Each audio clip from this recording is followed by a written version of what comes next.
বাড়ির থেকে বিয়ের প্রেশার, বিশেষ করে মেয়েদের জীবনে একটু বেশি, ছেলেদের জীবনে তুলনামূলক কম।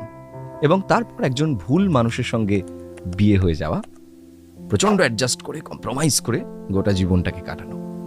এই সমস্যাটার একটা টিপস দিই। এখন তো চারিদিকে 3-4টে করে বিয়ে হচ্ছে সব জায়গায়, সোশ্যাল মিডিয়া জুড়ে খবরই খবর। দেখো, বিয়ে করার আগে একটু বুঝতে হবে যে তুমি কি সামাজিক প্রেশারে, বাড়ির প্রেশারে বিয়ে করছো, মানে বিয়ে করতে হবে বলে বিয়ে করছো, নাকি ভালোবাসো তাই বিয়ে করছো। একমাত্র টিপ, যদি অ্যারেঞ্জ ম্যারেজও হয় চিনে নাও, জেনে নাও।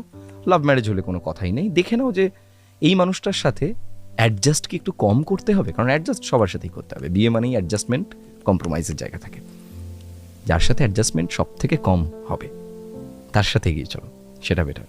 বাড়ির প্রেশার দিলেই, আমি জানি বাড়ির এগেনস্টে যাওয়া খুব কঠিন, কথাটি যদি স্মল সত্যি হয় একটা কমেন্ট করবেন। বিয়ে করতে হবে